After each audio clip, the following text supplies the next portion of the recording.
أعوذ بالله من الشيطان الرجيم. بسم الله الرحمن الرحيم. تبارك الذي بيده الملك وهو على كل شيء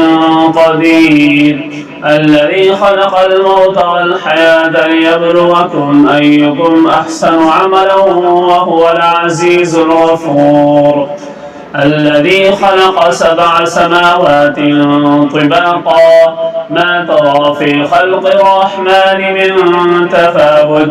فارجع البصر هل ترى من فطور ثم ارجع البصر كرتين ينقلب إليك البصر خاسئا وهو حسير، ولقد زينا السماء الدنيا بمصابيح وجعلناها رجوما للشياطين وأعتدنا لهم عذاب السعير، وللذين كفروا بربهم عذاب جهنم وبئس المصير، إذا ألقوا فيها سمعوا لها شهيقا وهي تفور تكاد تميز من الغيظ كلما ألقي فيها فوج سألهم خزنتها ألم يأتكم نذير قالوا بلى قد جاءنا نذير فكذبنا وقلنا ما نزل الله من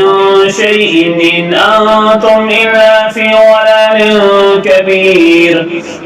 وقالوا لو كنا نسمع أو نعقل ما كنا في أصحاب السعير، فاعترفوا بذنبهم فسحقا لأصحاب السعير، إن الذين يخشون ربهم بالغيب لهم مغفرة وأجر كبير، وأسروا قولكم أو اجهروا به إنه عليم بذات الصدور،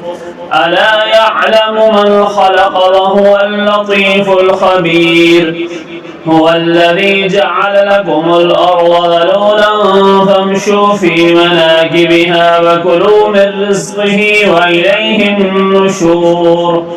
أأمنتم من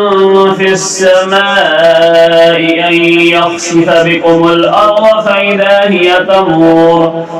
أم أمنتم من في السماء أن يرسل عليكم حاصبا فستعلمون كيف نذير، ولقد كذب الذين من قبلهم فكيف كان نكير،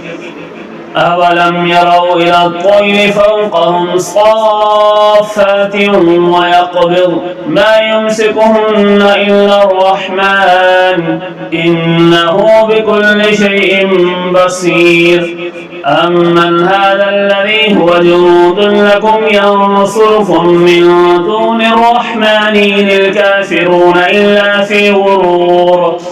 أمن هذا الذي يرزقكم إن أمسك رزقه بل لجوا في عتو ونفور، أفمن يمشي مكبا على وجهه أهدى أمن يمشي سويا على صراط مستقيم، قل هو الذي أنشأكم وجعل لكم السمع والأبصار والأفئدة قليلا ما تشكرون، قل هو الذي ذرأكم في الأرض وإليه تحشرون، ويقولون متى هذا الوعد إن كنتم صادقين، قل إنما العلم عند الله وإنما أنا نذير مبين، فلما رأوه زلفة سيئت وجوه الذين كفروا وقيل هذا الذي كنتم به تدعون،